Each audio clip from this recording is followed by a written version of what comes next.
And as you can tell from the slide, this morning we're going to be looking at the time that Jesus heals the man at Bethesda.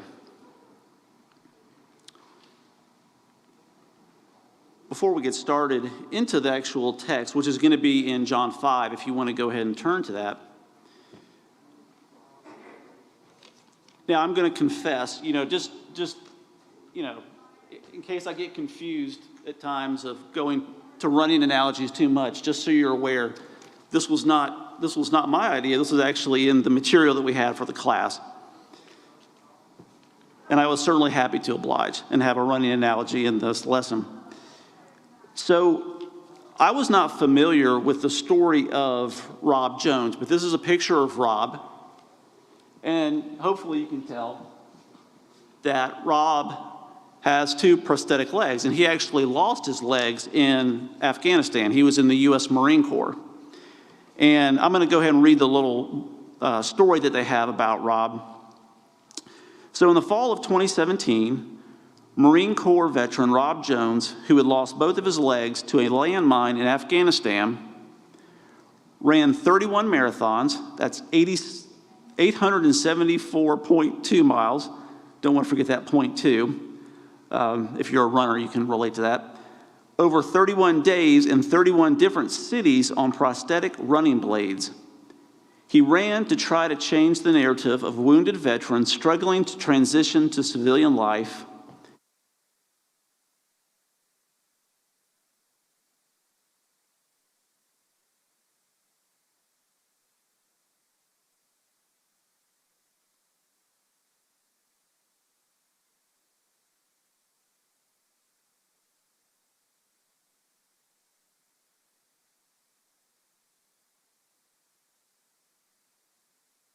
Talk very loud. There we go.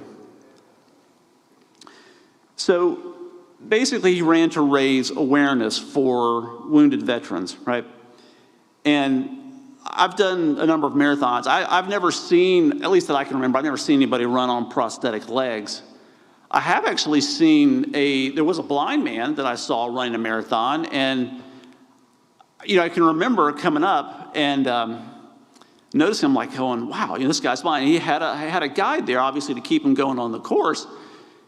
And, when you see something like that, you get a little bit quicker step, I think. You see it and you go, wow, all right, if this person's able to do this, then, it certainly kind of gives me more inspiration to think, okay, I have my sight.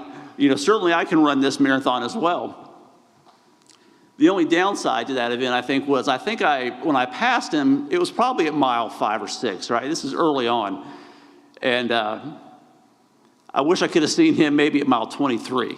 When you get out, if you've run the Nashville, the St. Jude Marathon, you get out there at the last part of that course, and it's out there on the east side of town in this kind of industrial area. You don't have the crowds at that point. Most people, in that event are running the half marathon. So all the crowds seem to be there at the first half of that.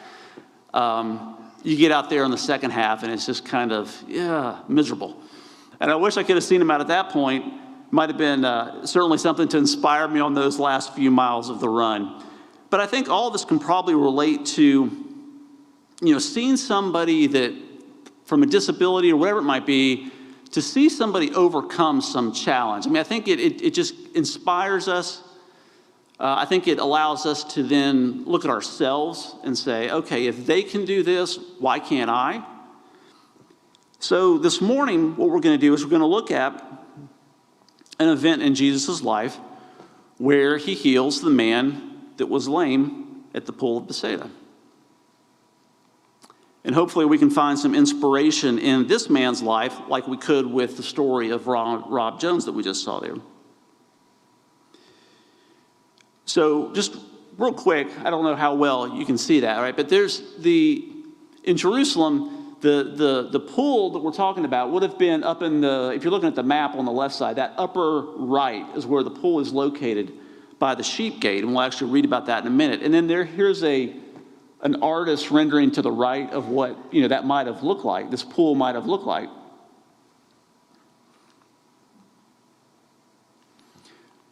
So let's go ahead and dig into the scriptures. We're going to start at John 5, and then starting at verse 2.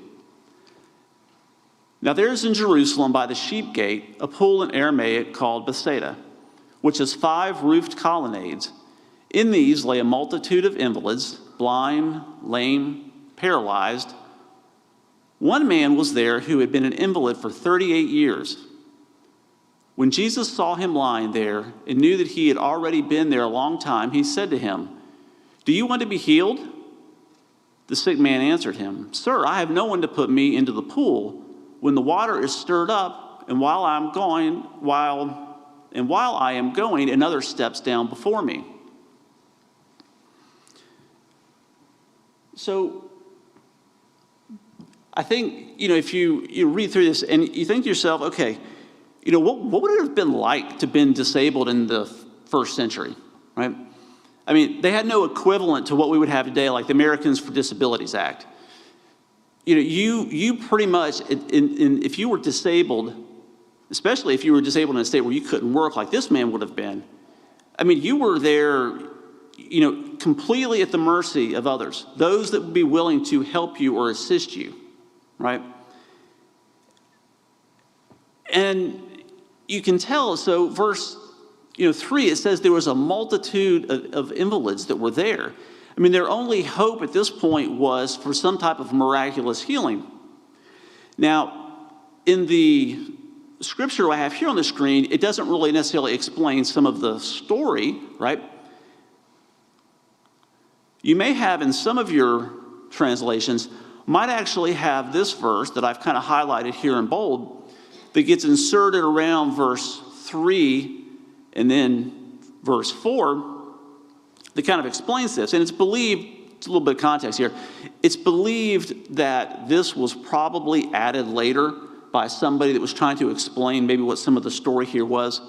So, but anyway, it says, waiting, or I'll kind of back up a minute here. So, talking about the multitude of invalids and paralyzed, and they were waiting for moving of the water.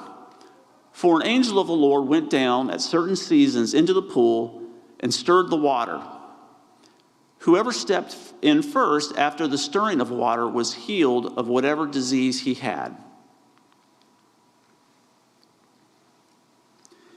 So the situation, in their lives was, it was so bad that the only hope they really had was for this miraculous healing. And I don't know, was this healing, was this just a legend?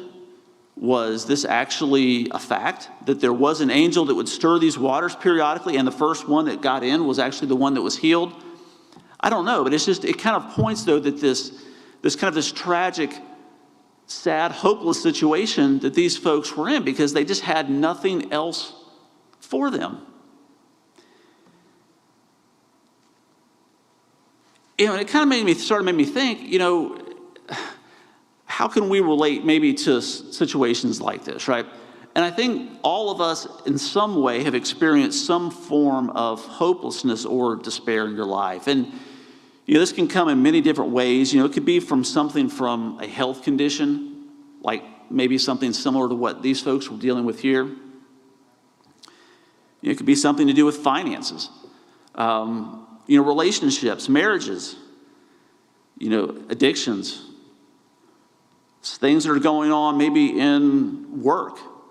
And that's, for me personally, that's kind of, I've relayed this story a few times, I think, in prior classes, but, I had it's been now about 4 years ago, it's hard to believe. I had some very difficult times at my job and at work, and it was to the point of, you want to talk about complete feeling of hopelessness. I mean, I felt it, right? Those days where alarm would go off and you could barely move and get out of bed. You'd face a long day, come home, and do it over again. And the stress that was going on, and I'm not going to elaborate what was going on, but for me personally, that was probably the most difficult time, I'd say, of my life. And maybe that says something about my life. Maybe it means I've had an easy life, right?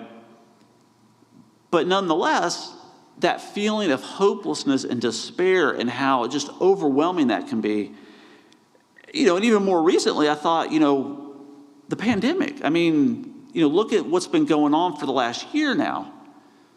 And I know we talk about that a lot, but I mean, it's just true, right? I mean, the feeling, I think, that the isolation that folks have felt, this feeling of despair, I really feel for many folks that are just not able yet to get out.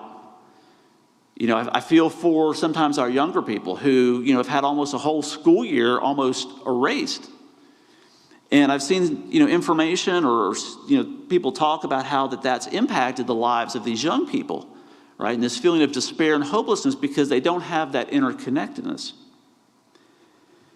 And as bad as all that is in a physical sense that we deal with, I mean, isn't our real hopelessness is really in our state of, spiritual condition? I don't think this is going to come to a surprise to anybody, but we live in a fallen world ever since Adam and Eve, right? We've been separated from God, and it basically has created this hopelessness in mankind. And there's been many ways that mankind over the years has tried to address this, and I think continues to still address it, right? We see this problem of sin in our lives and in the world in general, and if you're like me, you just think, there's got to be something better than this. I just look back at this past week and some of the events that we saw unfold over this past week, right? And I appreciate Roger's prayer this morning and what he said in his prayer. And I look at this and I just, you just want to throw up your arms and just go, what is wrong in this world? But I know what's wrong in this world is sin. It's this separatedness that we have from God. And mankind over time has tried various ways to deal with it. I mean, we have human institutions, we have, government, charities, organizations. You might feel differently than I, but I feel like government has a role in this, right? I think government has a role in trying to make our lives better. I have no problem with saying that. Some of you might disagree with me, and that's okay. People have looked towards wealth. Man has looked towards wealth. If I can accumulate enough wealth, I can somehow protect myself from what's going on in this world. Or at least, maybe I'll turn to pleasure. I think a little bit about the book of Ecclesiastes and what's said there at times. And the key thing, though, I have to remind myself when I'm struggling with this is, we can't save ourselves. And I know this is probably no surprise to anybody in this audience here. No matter how hard we try, there is this problem of sin in the world. And it can just, at times it can be very depressing and feel almost hopeless. But I hope what we're going to see next is that there is an opportunity, that there is a hope, there is healing that we have. And that hope and that healing comes through Jesus. So now we're going to move on to verses 8 through 15.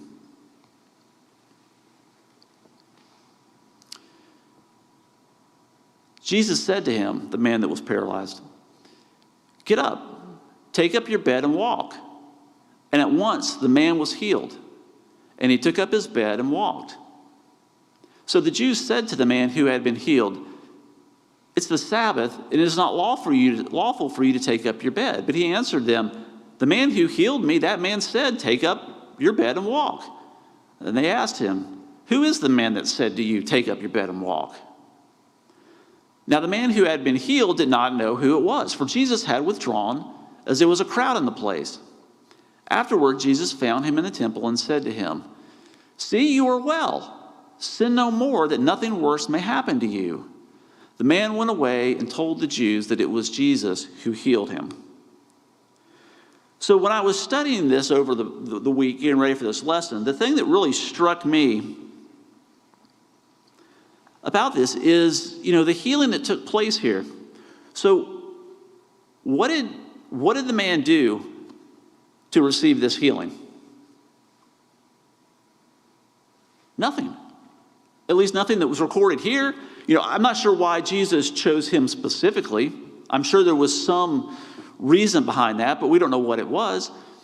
But Jesus just says to this man, "Do you want to be healed?" And of course the man's thinking, well, yeah, but I don't have anybody to put me into the pool first, so how am I going to be healed? And Jesus basically just says, "Get up. Take your mat. walk, you're healed. And he's healed. And the man does exactly what Jesus tells him to do. And I couldn't help but relate this physical healing that was going on here to the spiritual healing that we have through our salvation that Jesus offers us through baptism and the grace that we're provided by God. And I thought, just like this man did nothing to merit or earn this healing, it was just given to him as a gift. There was nothing he had to do. Similar to that, I think about our salvation and how, it's very similar to that. We receive this gift of salvation, not because of anything that we've done, not any merit, right? It was a gift freely given to us if we just claim it.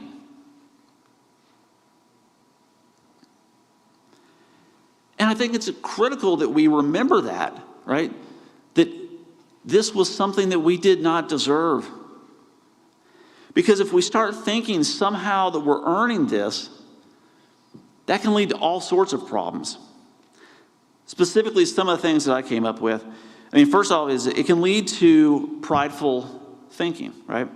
And to me, when I think about that, the verse that kind of popped into my head, first off, was the story that Jesus has about the Pharisee and the tax collector. And that's in Luke 18, verses 9 through 14. I'm not going to have it on the screen, but I'm going to go ahead and read this.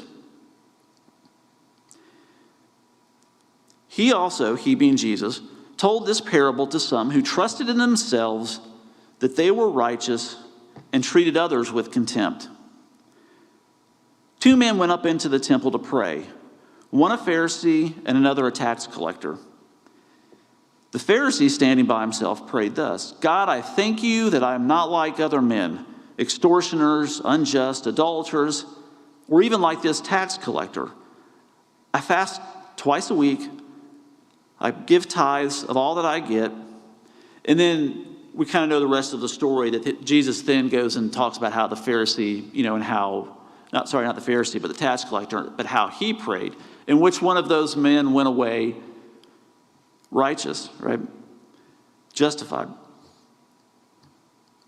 And there's that danger that it can lead us to, right? If we think that there's something about this salvation that we've received, this healing from our sins, that can just, if we think that this is something that we've earned or deserve, how damaging that can be. Another problem it can have is sometimes it can kind of maybe be a little bit the opposite, where we despair if we think that this is something that we have to earn by our actions. We can fall into this sense of despair and hopelessness because we know we can't do it, right? We're told everybody has fallen short. There's no way that we can keep this. We certainly see that example throughout the Old Testament with the law, how the Jews continually struggled and struggled and struggled. They could not keep it. And I was reminded a bit this week. I've been reading through the Old Testament, and I was, reading through 1st and 2nd Kings, and now I'm into Chronicles.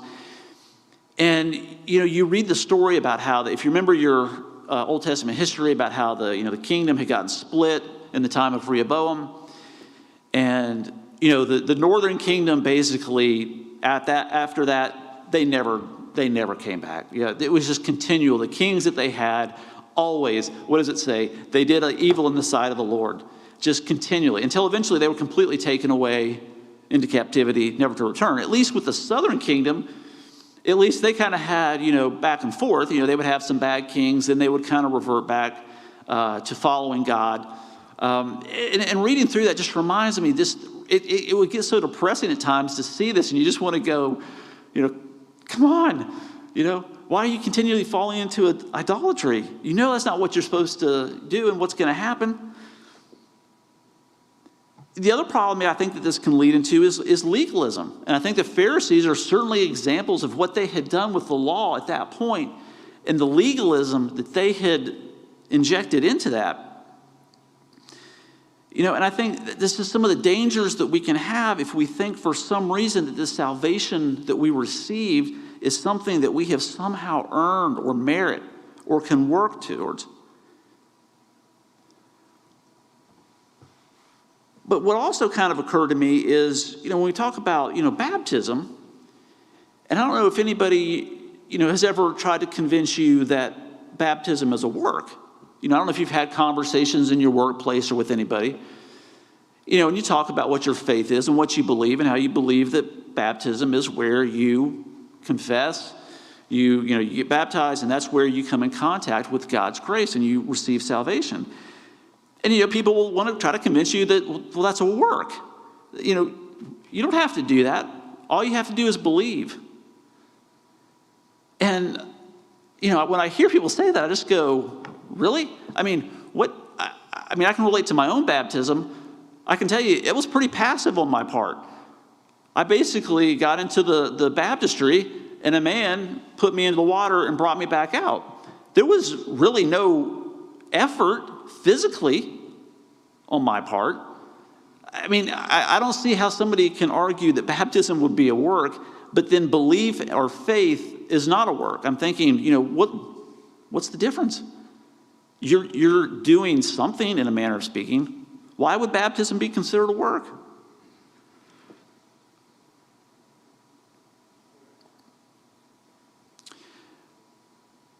It's interesting as we kind of wrap up this particular scripture that in verse 14 we see that Jesus found the man, and what does he tell him? You're well. Sin no more, that nothing worse may happen to you. And I think it's interesting. I guess a couple of points I can get from that verse is, I think to me, the healing that this man received, while it was important physically, really the bigger picture was it was to put him on a road of spiritual healing and salvation. And Jesus is telling him, look, it's great, you've been healed, but don't sin. Go and sin no more. And it says that nothing worse may happen to you. And I think that's kind of an interesting phrase there that Jesus is saying. And, I was thinking about it and I thought, okay, there's, what does that mean? Sin no more, that nothing worse may happen to you. And I think some people might look at that and say, well, the man, had this condition because of some sin he had in his life, right? And Jesus is telling him, hey, look, I don't want you to get back into this physical, state that you were in before because of, your sinful life. I don't know. I guess I kind of have a hard time thinking that's what Jesus is referring to, because I'm thinking, if sin always led to a disability, then we would all be disabled, right? None of us are free from sin. Now, there are certain sins, obviously, that can have a physical impact in our lives, and I understand that. And, certainly that maybe was the case here, that there was some sin in this man's life that, he was engaged in that actually led to this physical disability. But it's possible, but I just don't think that's the case either. I think my opinion here is that what Jesus is saying is, look, there's worse things than physical disability that you had, right? Sin and its consequences are much worse. And I think that's what Jesus is trying to relay to this man, is that's great that you're healed physically, but you got to watch out. Don't sin, because there's a judgment that's going to be coming down at some point, right?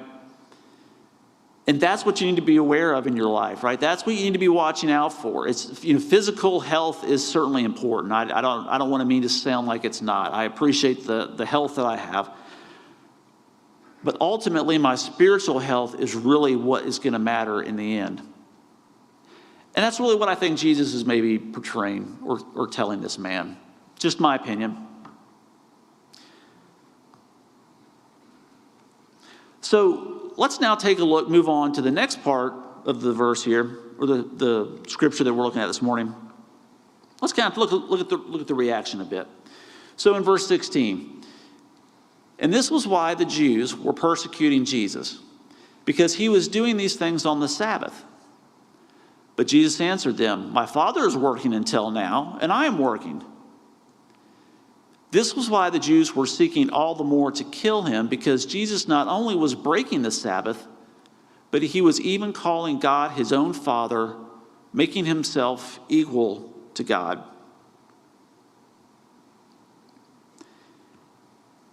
And we saw a little bit of this in the previous set of verses that we were looking at before this slide. But this kind of drives it home a bit. And I thought, what a sad state or commentary on the Pharisees, that here they're able to witness a man that had been disabled, I believe it was it 37, 38 years?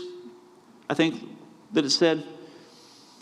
This man is now able to walk. He has been healed by Jesus. And what's the first thing they can think of? Hey, you can't do that on the Sabbath.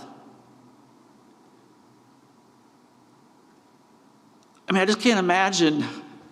Maybe I can, knowing human nature. But it is difficult a little bit for me to imagine that they witnessed this and they saw this, and instead of giving praise to God, the first thing they could think of is, you can't do this. You can't heal on the Sabbath. That's not right. What did they expect Jesus to do? Like, was he supposed to wait until later? Until the Sabbath had ended? I'm not sure. And maybe that's what Jesus, maybe that's what they were thinking, and that's why Jesus in verse 17 makes this statement about, my Father's working till now, and I am working, kind of saying that, look, it's, there's this continual working that's going on here. There's never a wrong time to do what's right and to provide healing for someone. And, if we look at what was actually said about the Sabbath, and this is actually coming out of Exodus 31, verses 12 through 15. I'm going to go ahead and read this. And the Lord said to Moses, you are to speak to the people of Israel and say, above all, you shall keep my Sabbaths, for this is a sign between me and you throughout your generations, that you may know that I, the Lord, sanctify you. You shall keep the Sabbath because it is holy. Everyone who profanes it shall be put to death. Whoever does any work on it, that soul shall be cut off from among the people. 6 days shall work be done, but the seventh day is a Sabbath of solemn rest, holy to the Lord. So in some ways, when I read that, I think, okay, it's the law around the Sabbath or the instruction around the Sabbath are fairly, I'd almost say minimal in a manner of speaking.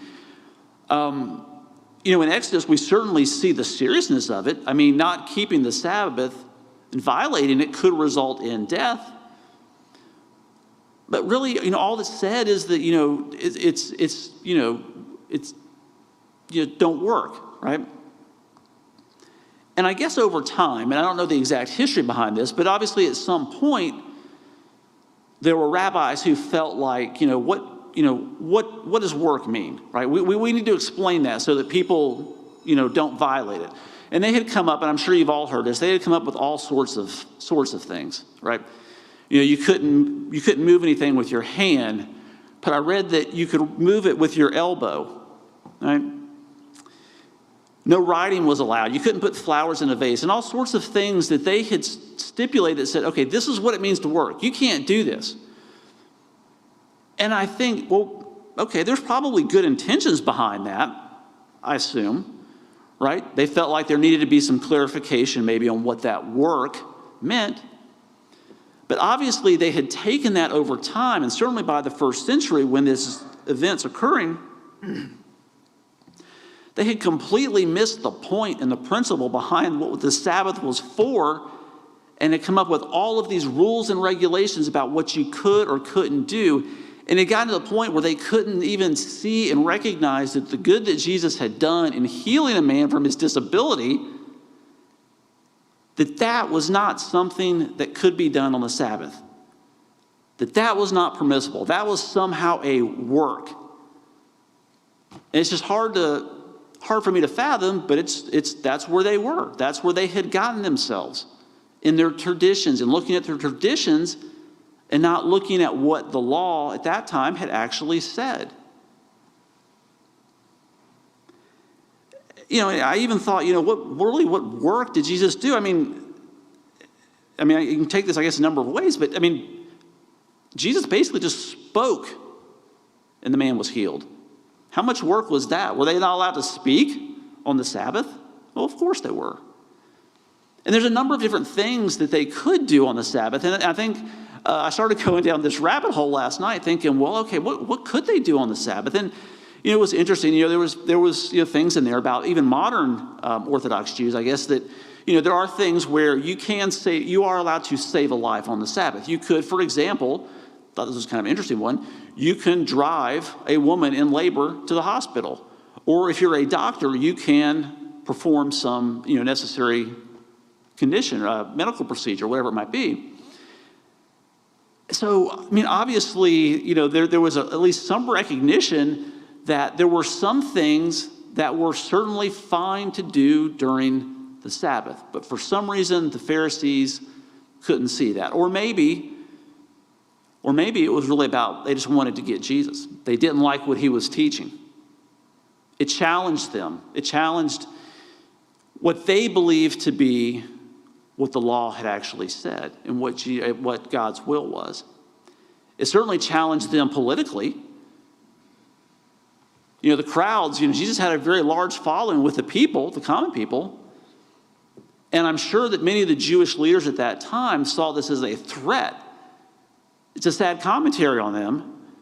Instead of being willing to listen to what Jesus was saying and to contemplate and think about it, I think they were more concerned about what it meant to them politically.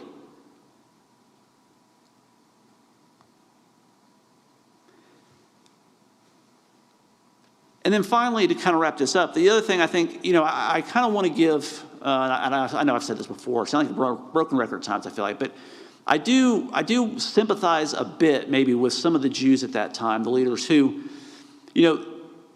when Jesus says, my Father is working until now, and I am working, and it says there in verse 18, where that's even more reason why the Jews were seeking to kill him, because he was, yes, he was breaking the Sabbath, but because he was calling himself God, or calling himself the Son of God, making himself equal to God. And I understand that I'm sure that was a very difficult thing for them to wrap their head around. And I understand that. It's for them, brought up, God is one, right? It's talked about in Deuteronomy. And I'm sure for them that was a challenge when Jesus was basically making himself to be the Son of God or being equal with God. I'm sure that challenged them, and it was something that was very difficult. I think it's understandable that would have been a difficult concept for them to understand, and yet it's true. And instead of being willing to maybe listen to what God or what Jesus was saying and think about it and maybe look how that did line up with Scripture, they were just not going to have any of it. They had their preconceived idea of what God being one meant, and there was no other, they weren't going to have any of it, right? Okay, well, that's the second bell, so I'm going to go ahead and let you all go and appreciate your attendance and your attention here this morning. Thank you.